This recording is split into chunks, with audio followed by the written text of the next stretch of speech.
Livewire is an iconic villain having debuted in the Superman anime series. A former shock jock who got electric powers due to an accident she blames on Superman. However, while she is most known as a villain, there was a time where DC seemingly was trying to push the character in a more heroic direction.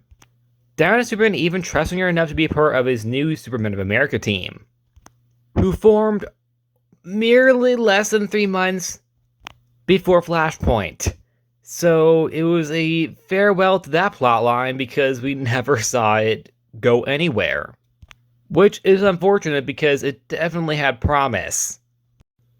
In the comics, Livewire was actually born of her powers. Instead, her accident and Superman just amplified them.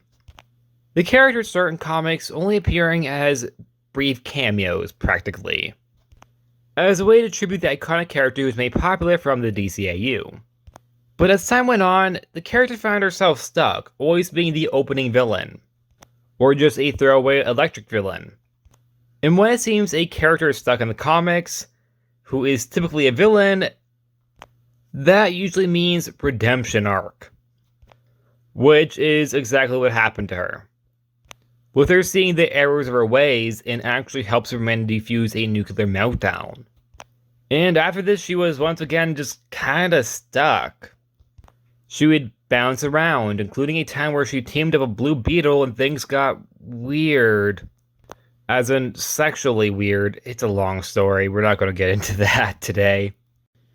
But in Superman 711 from 2011, she would appear in the series' final arc, before Flashpoint, where she is shown to have been losing control of her powers, which is somehow influencing her mind? It's a way of getting the character a more villainous direction. In order to help her, Superman actually would give her his Superman blue suit, which would contain her, somehow.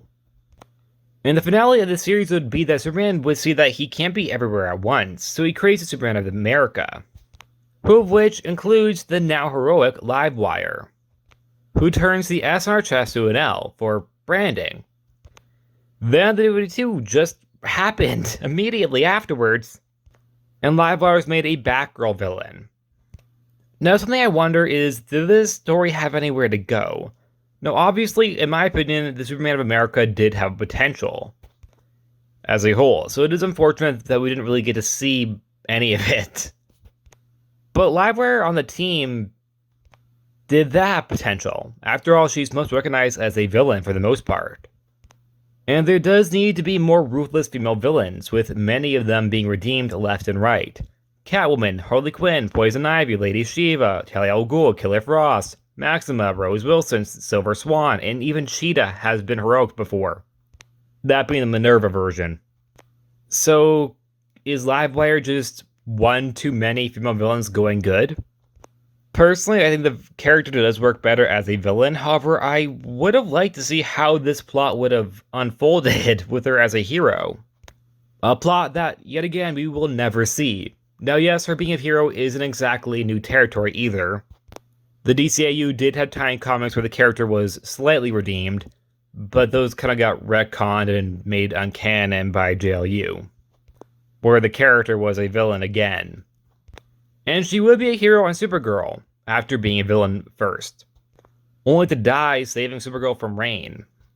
My personal opinion is I think she works better as a villain. However, I'm open to see her maybe being an anti-hero perhaps, or I'm just open to see more of the character, because for some unknown reason DC has gone for periods of time where the character just disappears. She is back, however, in the new Dawn of DC Superman run, which I very much am excited for, because I just genuinely like the character. What do you think? Do you think she could have worked as a hero, or as maybe an anti-hero? Or do you think she works better as a villain, like I personally do? And that's it. Like always, please like, subscribe, and I'll see you guys next time. Bye!